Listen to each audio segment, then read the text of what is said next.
Hey, Tourpreneurs, it's Mitch Bach, and just a quick note before we begin today's episode. Tourpreneur is currently sponsored by Google. We're thankful for their support of our community, and we are offering with them a completely free course helping you unlock the power and potential of Google's Things to Do program, which is specifically helping tour operators add their tours to Google in new ways that gives you new exposure and more direct bookings. To learn more, go to tourpreneur.com/Google. And as always, show notes, more resources, links to our newsletter, our business coaching community, and so much more are available on tourpreneur.com. Now to the episode. This episode of Tourpreneur is sponsored by Ventrata. Ventrata is a proven and versatile booking platform built for high-volume tours and attractions. With contactless booking, payment, and check-in solutions, they can get your business back up and running quickly while keeping your staff and customers safe. For more, go to ventrata.com.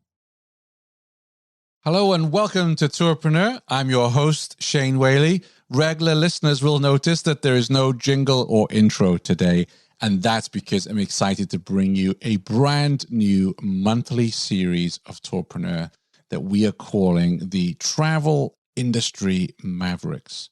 Unfiltered, unabashed, non-sugar-coated roundtable discussions with two industry veteran hosts and a guest of their choice. The last few months, I've been talking to many of you about what you like listening to on Tourpreneur, what don't you like hearing on Tourpreneur, and what do you want to hear more of. Many of you said you love the How I Built This style interviews with tour operators. You've also enjoyed hearing the COVID-19 survival strategies, how operators are coping around the world. You also enjoy it when we bring on different experts, and we're going to be doing a lot more of that in 2021. One thing you said was missing was roundtable discussions, but not just any old roundtable discussions. You felt that many of the roundtable discussions that you've seen on other platforms can be a little bit, people are just afraid to rock the boat, and they can be a little bit echo chambery. And we want to try and create something here on Tourpreneur where we have picked two hosts who certainly don't mind rocking the boat, certainly don't agree with each other constantly, and have huge network within the industry of people they can bring on and have interesting conversations. And our goal is, yes, it's fun to be unfiltered and unabashed, but what we really want to do is give you something to walk away from when you've listened or watched an episode, something to think about, something different, maybe another perspective, and hopefully something that will help you grow your business. Let me introduce you to our Travel Industry Mavericks. They are Peter Syme and Christian Watts. Peter Syme is the managing director of 1,000 Mile Journeys. He has lived and operated in many countries and actually visited in excess of 120 of those, which is incredible. He is obsessed with adventure travel and the benefits it brings to people.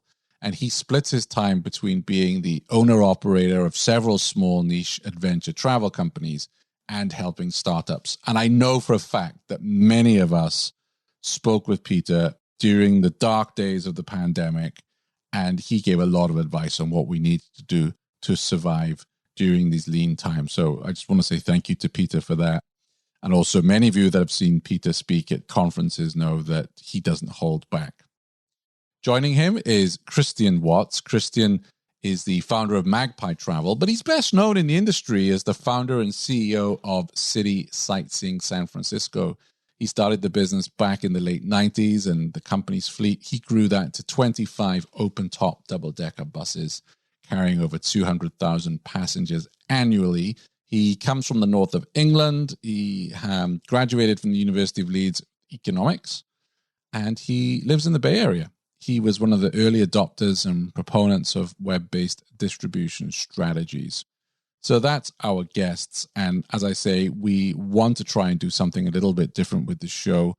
We would love you to send in your suggestions for topics, for guests, areas you want us to discuss. And there's no taboos here, right? So for instance, in this conversation you're going to hear now, I brought up that I was a little bit embarrassed that some of you already sent me in lists of guests you want to hear on the Travel Industry Mavericks. And I was just really kind of surprised how few women were on that list. And not because Tourpreneur is about ticking boxes here for diversity. I was just generally shocked because I've worked with some amazingly talented women in this industry. And that's something that, we can discuss on future episodes. On this one, as our intro episode, we actually talk about the big news, which was the $200 million investment in Klook. We talk a little bit about the challenges for the major OTAs as we are in pandemic and what's next for them. And Christian and Peter talk a little bit about the kinds of guests that they want to interview and talk. Well, I say interview, more to have a conversation with on Travel Industry Mavericks. So without further ado, I'm going to hand you over to Christian and to Peter, and go easy with us. This is the first one. We're all finding our feet here, and please do send in your feedback of topics you want to hear us tackle. This is the Travel Industry Mavericks. And welcome to the first ever episode of the Travel Industry Mavericks. This is a brand new feature, a brand new format. Very excited about this. Today, I am joined by our Travel Industry Mavericks. They don't even need an introduction. They're so mavericky. It's Christian Watts and Peter Syme. Welcome to your new show. Hi, Shane. Hope you're well. I'm excited to get into some topics here with you. So this whole idea of Travel Mavericks came about, or Travel Industry Mavericks came about, because the traditional episodes of Tourpreneur are very much the how I built this kind of, the story of how tour operators got going, started, grew, failed, fought back again, etc. And when I was talking to some of our listeners, they were like, yeah, we love the how I built this, but we wish there was a roundtable where, first of all, you talk about data, trends, insight, what's happening in the markets. And please, could you invite hosts on that are not afraid to, rock the boat? And you two came to mind right away. I just want to start and ask, this is an important question. Is mavericky a word? I just made it up. All right. I think it's a good one. So we can take the lead from you from that then and make stuff up as we go along. Oh, yeah. That's what I've been doing for almost 200 episodes. Okay. That's fine. So big issues that we want to talk about in the future. Obviously, we just had the news this week about Klook getting a $200 million investment in the middle of this pandemic. Christian, how did you read that? Yeah, I think the rumor started right after they raised last time that they were out raising again. So I don't think anyone was too surprised, and they haven't done anything since the lockdowns. It's a huge number, isn't it? And if this had happened 2 years ago, this would have been the biggest investment in this sector. But these days, 200 million just seems like, oh yeah, and that somebody's got a little bridge loan to get them through the next year. Yeah, they were spending a ton of money. When you raise 500 million, you're supposed to spend it. And that was a couple of years now. So I'm sure they are getting through or got through a lot of that. And then with the last year's results, I'm sure they had to go back out to the market. The interesting piece is on a couple of the articles is they mentioned the focus on Asia, which I've heard as well, that they're really going to focus on Asia. They sort of pull back from North America and Europe. And then they mentioned the super app, which is, I'm not sure if that's just the easiest way to get funding or if that's a future direction for them. It's interesting to see if that's where they start to push. Peter, what was your reading of it? Yeah, again, big number, middle of what we're in, 200 million quid, but it's looking from the outside in, I thought it was exactly the right move. Obviously, we have no insight into their actual numbers in the business, but the whole industry is weak. So you're looking for a strategic advantage as you come out, because travel's coming back and tours are coming back. All of this is coming back, and it will boom when it comes back. And we can argue till the cows come home when that is, but it's coming back. So they're positioning their business to capture as much of that rebound as possible. And they've got already a big organisation. I think they have 1,500 people spread across multiple countries. So I thought it was a clever move. I look at Klook slightly different from some of the other OTAs. I actually think they're quite a bit ahead of some of them, because they started later, but I think that was an advantage, starting later, because they learned from some of the other ones like Viator, Get Your Guide. They learned what they did well, they learned what they did wrong, They also start in another part of the world, Asia, where the buying behavior of the customer is different and the buying experience of the customer is different. And they're attuned to that much, much more than any Western OTA. And I think they can get growth levels that Western OTAs are probably only going to have to dream of. And for those of us who are not familiar with Asian markets, in which way is that booking experience different? Everything's on social, everything's on apps. A lot of it is recommending based. If you're working with in Asia, a lot of it is, like we say, it's word of mouth. But this is word of mouth on speed. And it can go into, if you go into WeChat and word goes round, there can be zero marketing out there, but suddenly you've got thousands of customers because people trust word of mouth much higher than they trust corporate websites or big fancy websites. And once that trust is built up in a network and it starts to expand, they're so app driven. Christian mentioned apps. They will drop these apps onto their phone and they will keep them on their phone. Whereas we drop apps onto our phone, we use them once or twice and then we delete them again. And we don't drop that many on in the first place. Whereas they're so app driven, and we all know the cost of acquisition of customers. Once you've got somebody on an app and it's using it, they're getting that business direct after the initial cost of acquiring. Whereas kind of other OTAs are consistently going out there trying to reacquire, paying Google ridiculous amounts of money. I think the other difference is price, right? They're very, very price focused. I think that's largely a part of being based in Asia and the Asian market, which is very price driven. It's definitely not popular amongst any of their competitors. It'd be interesting to see where that goes. And there's a lot of products are sold from below cost, below their cost, just to grab market share, which obviously ruffles feathers as well. So it'll be interesting to see how much of that is a factor going forwards. I also wonder if that's a factor for them breaking into the West, which they haven't done as much as I would have expected, because they're so focused on price in Asia. It's different in the West, I think. They're also willing to retail products that Western OTAs just won't retail. They'll retail a product for $5, $3, $4. They don't care what the price of the product is because it's all about acquiring customers. And it's that growth mindset. If we can get the customer into your ecosystem, getting them using the app, whether it's a transport service for $2 or whether they go into food, I don't even know if they're in food, getting service. It's just about getting the people into the ecosystem at any way and any cost, really, because if they take the long-term view, they're going to make that money back over the X number of years of that customer acquisition. It's the opposite to our mentality. I remember at university learning about stick to your knitting, so focus on what you do, which is still, I don't know why you're squinting your eyes, Shane. That was a couple of years ago. But I'm just amazed what they teach at economics degrees, stitch your knitting. All about knitting, yeah.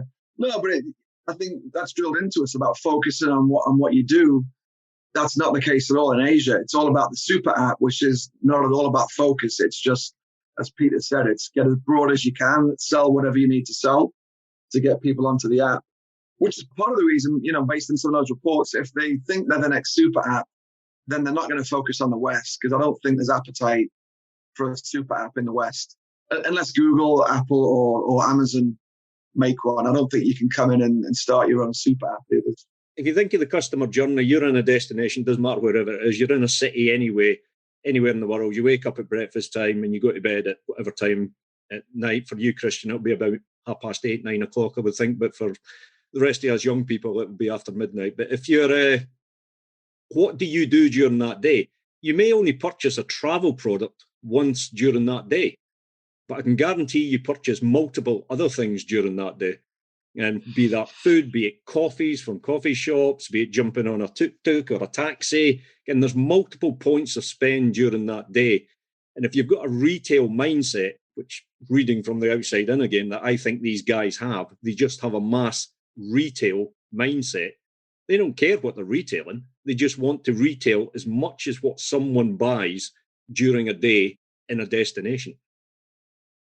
That's the biggest problem in travel, isn't it? Building a brand around the fact that people are only buying your product once or twice a year. Even Expedia and Booking have that problem. They don't have as much data as a Google because people are only shopping there a few times a year. Yeah. And it's one of the biggest problems in the industry, I think.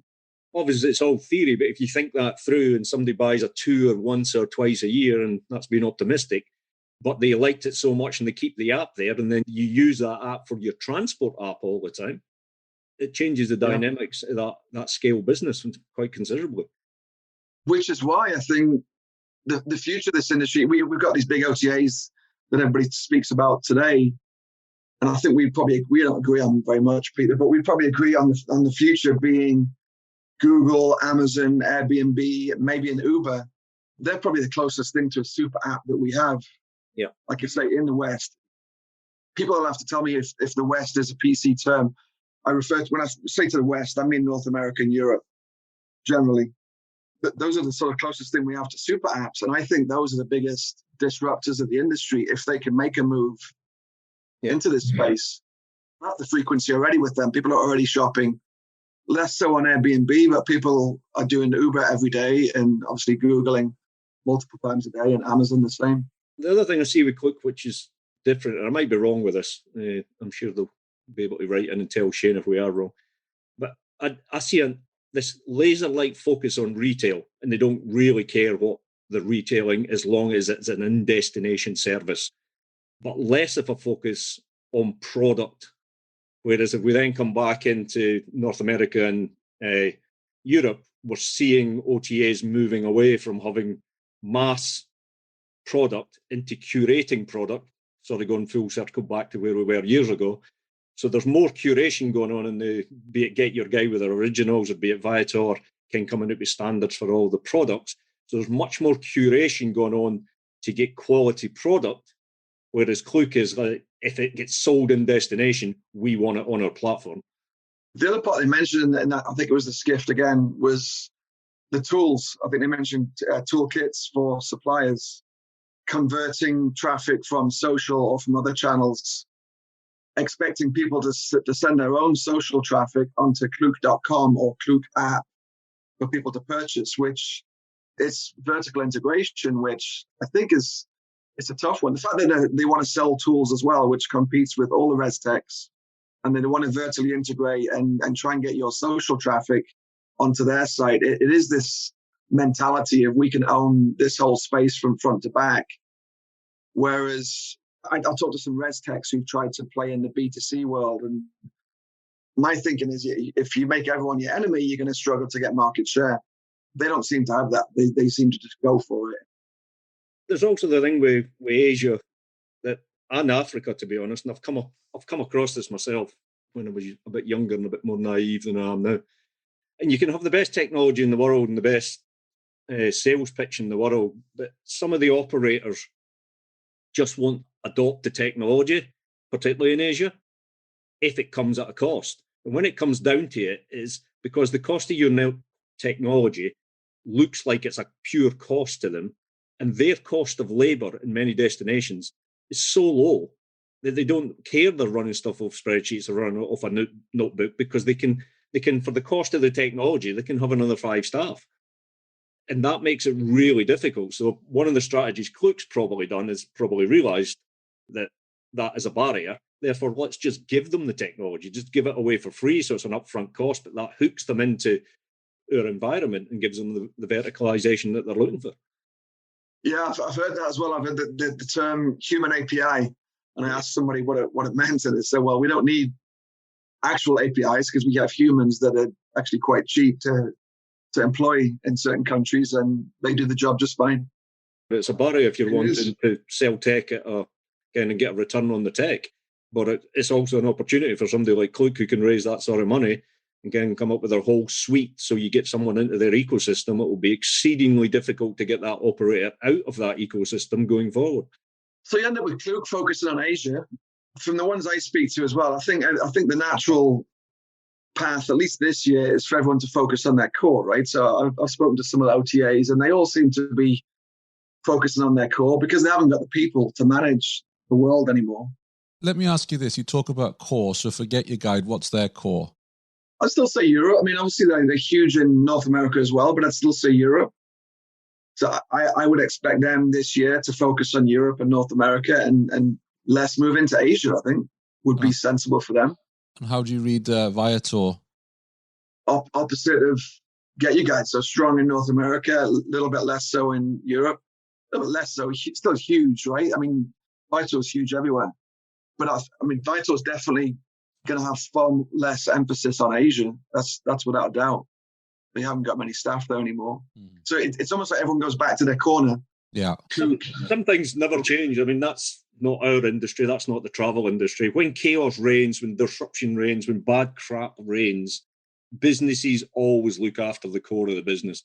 And that's business 101. You have to look after your core, all your projects, all your subsidiary businesses. You can sacrifice anything, but you can't sacrifice your core because that's where you built the business. So sometimes when you get a kicking, you have to move back, take the kicking, and start rebuilding again. And where do you rebuild from? You rebuild from your core. There was a lot of layoffs for Klook in Europe. I'm not sure about the US. My sense is you're right. They've kind of pulled back their forces to Asia. Get Your Guide also slimmed down their US team. So I think you're right in terms of the OTAs focusing on their cores. And I do wonder with this $200 million injection of cash that Klook are getting, where are they going to spend that money? Peter, do you think they're going to sit on it, a rainy day fund, or are they going to invest in tech? What do you think they were going to do with that money? Well, they won't be allowed to sit on it because I'm sure whatever total amount they've been given now by various investors, the investors are going to have a say on what's happening with that money. And investors don't deploy money for people just to sit on it. Having said that, obviously, strategically, it's in their interest to split the cash up and make sure they do have a rainy day fund. I'm pretty sure the money they raised before hadn't been all spent, so they did have good funds there that probably allowed them to weather this storm better than many other companies. So that will certainly be split. But I think they'll double down on the core, which is Asia, because there is still huge growth to be had in Asia. Again, off the scale growth in Asia, both in numbers and in value. I think they'll double down that they've often reported on their own tech and given operators that they want to work with tech suites. I think they won't necessarily be as aggressive into Europe and North America until they have their unit economics all worked. At the end of the day, we're all sitting making predictions of what's going to happen in the future. None of us actually know what's going to happen in the future. Again, we've all been shocked, stunned, and amazed at what's happened now. And we all just want to get back to what is normal. But we may not get back to what's normal. We just don't know. So they will be looking to capture strategic growth based on their core business and capture more of that and more of the value of that. But at the end of the day, again, when you take all that cash, the people behind them want an exit at some point. And the bit that confuses me with a lot of this is where are these guys getting the exit eventually at the values they're now valued at? Christian, do you think Google are rubbing their hands seeing that Klook have got $200 million to spend? Yeah, I mean, somebody pointed out somewhere that they don't spend as much on Google as somebody else would because they're based in Asia. So I think Google rub their hands at every investment that ever happens. I mean, they always get a chunk of that, don't they? I think Peter's right in that when you're raising that sort of money, it's to spend. It's not to sit in the bank. But I think it is different now as well. You know, people have already put more than 500 million into them. You've got to keep them alive as well. So I think the investors are now looking at that, saying, here's a couple $100 million, don't spend it all at once. This might go on longer than we would like. I also, if you're a betting person, I don't know if you bet on Asia for this year. It's not looking like the best place for a strong recovery. So where is? I'm optimistic. You know, North USA, we're in the worst spot we've ever been in as far as numbers, right? But I'm actually more optimistic about the States than I'm about anywhere else, just because of vaccine numbers. I think the UK is looking okay, but US has got such a massive domestic market. Yeah, we're finally starting to get through the vaccines now, and if we can keep this pace up, I think the summer's going to be really good. Are you looking to upgrade to a booking platform that will allow you to increase sales, distribute your product more efficiently, and reduce operating costs? Then you need to speak to Ventrata. Ventrata is a proven and versatile booking platform built for high-volume tours and attractions, and is trusted by Big Bus Tours, Historic Tours of America, RATP Group, City Sightseeing, and many more to power all their sales channels globally. They have a comprehensive platform that will allow you to manage and view live sales information from multiple channels in a single dashboard. Right now, Ventrata are offering a special pandemic recovery setup and payment plan to any business that books a demo before the 19th of March. For more, go to ventrata.com/tourpreneur. So one of the things when I look at Klook that I think they have done well is staycations. I share a lot of stories in the brief about what they did in Singapore, getting locals to book locals. I also feel that's a code that's very difficult for OTAs to crack. And if we're talking about domestic bookings for the vast majority of this year, do you see any of the OTAs being able to compete in that market? My experience of them is they don't do well when it's localized. Obviously, they've had 12 months now, so I'm sure they've put a lot of effort into trying capturing local bookings by changing the story, changing the market, and changing the targeting, etc. But it's only my experience on this. They do not do well driving local people to book an experience that's 15 miles up the road from them. Why would someone book via an OTA? Because the chances are, if they're local, they know or have heard. They may have not been to that experience before, but they've heard of it, or someone in their network's heard of it. So it's a quick Google if they need to do it, or it's a quick Facebook or whatever it is, and they just book direct. I mean, I'm not a big user of the OTAs, as you know, but I do use them. And the amount of local bookings they drive, it's one-hand stuff. Yeah. It really is one-hand stuff. Any operator who's using them, certainly the way I use them, we're using them to bring international clients to us, the people we cannot reach, the people we can't convert. And I can convert locals all day long, but I can't convert Germans or Americans that easy. Therefore, that's why we use them. So they're not great at it, the scale they need to be for them to keep their coffers full. Also, they're not great at it because they never had to be great at it, because the lowest hanging fruit were these foreigners coming in that you can pick up on Google. I'm surprised none of them have done better in the last, 10 months now. TripAdvisor should be really strong in local. And for me, it's the biggest gap that's still open today. Maybe they can create a proper local OTA. Maybe they just made the decision, many of us did, or they just thought, we're going to be open for 2021 for international. Therefore, it was like, how much do we invest in local if we're only chasing it for one season? Whereas now we've found out it's actually not one season. It's a full year and a half. So maybe they just didn't put enough effort into getting it. I mean, they've got the resources, so there's no reason that they couldn't increase their local presence dramatically, because they have got the resources and the knowledge. But that gets back to the customer. How local is that customer? Because if it's a very local customer, it's different if somebody's gone from New York to San Francisco, taking an internal flight across. If they're a regular Expedia user, a regular Viator user, they're going to use it again. But if it's real local, someone within the business's radius, they're not going to use an OTA. I disagree that they won't. I disagree, and I'd say they will if they have the right products. But the products on the OTAs are the wax museums and the bus tours and that kind of thing. For a local, you need a different set of products. And I think the OTAs have tried that. Viator's tried to go long tail. They still are to some extent. But I think on that side, it's a supplier problem. Because once you get to that long tail, you get very non-savvy suppliers who won't manage an extranet, who don't understand commission, who don't understand how to work through a third party. They're a real pain to manage, and they're not generally massive volume. So I would argue they would have gone down that road if the suppliers were ready for them, but it's difficult. The other side to that is you have smaller operators, let's say a pizza tour in New York that signed up to Get Your Guide and don't get any business through Get Your Guide. And they have to conform to cutoffs, 4-hour cutoffs, all this stuff. And they're like, yeah, it's just not worth my time being on the platform. Whereas now they are the kind of tours that probably would do well. But they may well have lost a lot of those suppliers because they just wouldn't get in the business. And very often when I hear criticisms about OTAs from the smaller operators, like, yeah, we listed with them and we didn't get the business because now bearing in mind, it was 2018 when I last worked at Get Your Guide. This may well have changed.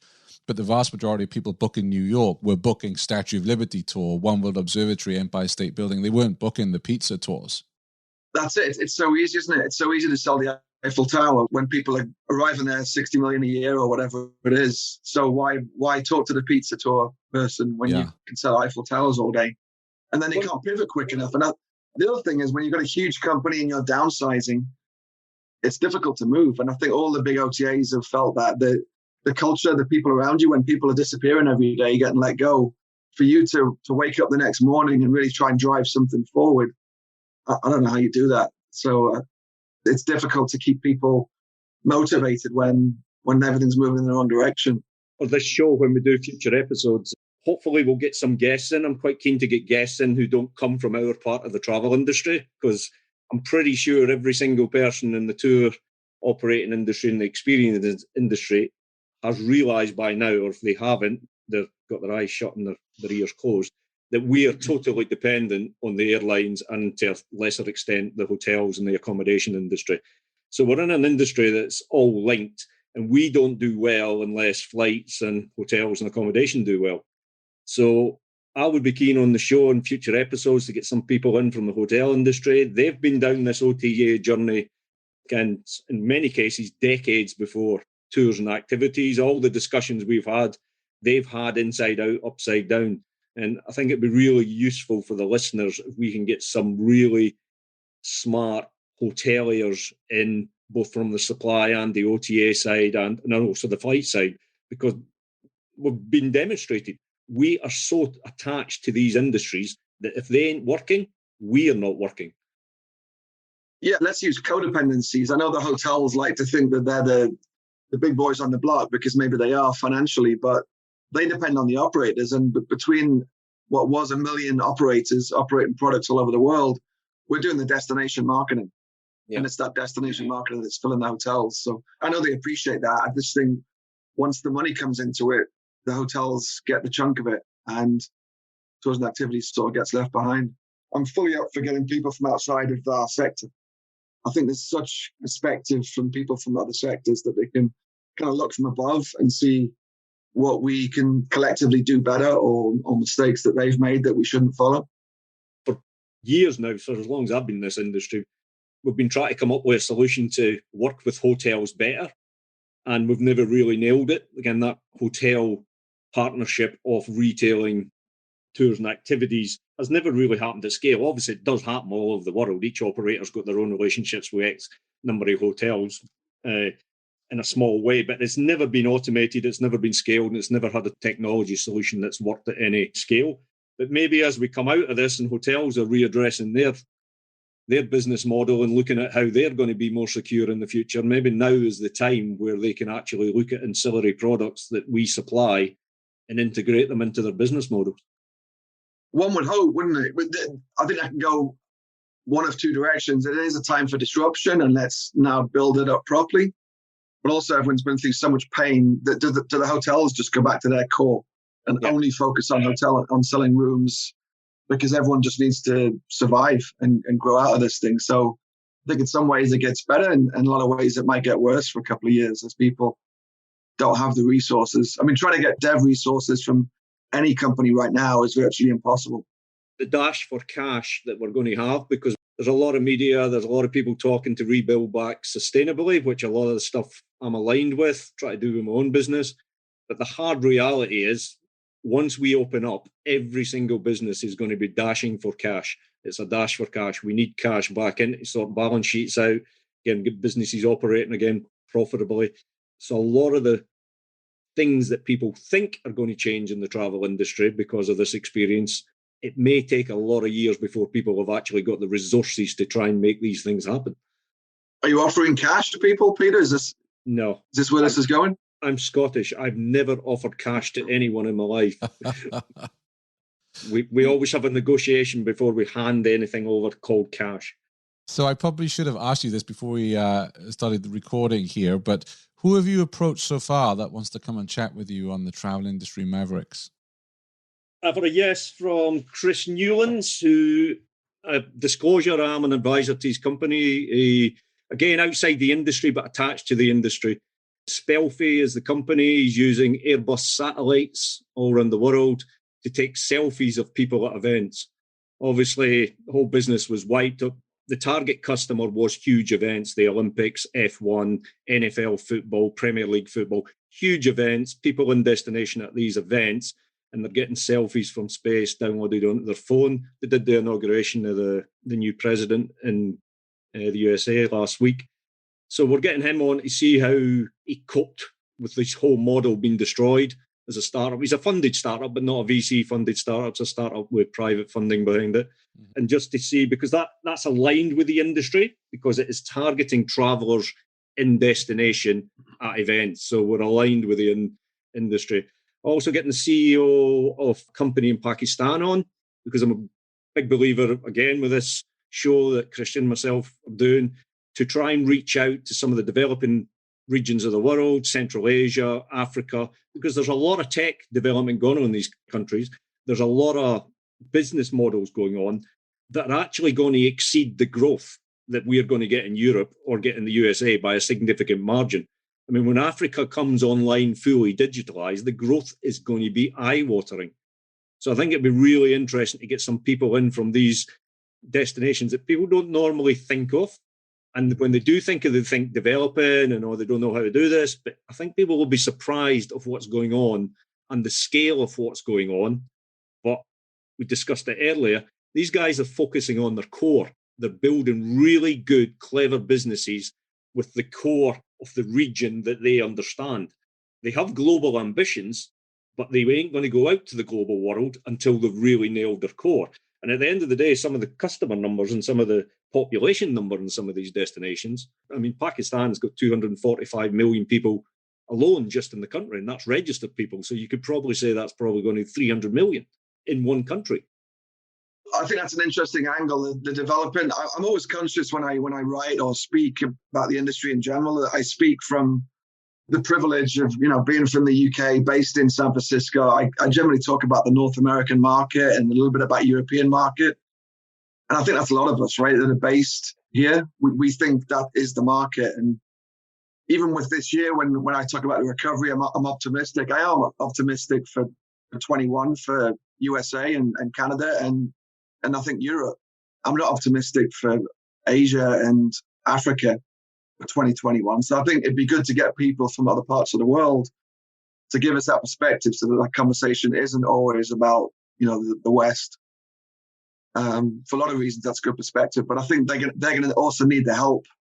They need some exposure and recognition of what they're achieving, because what they're achieving with harder situations than what we've got is amazing.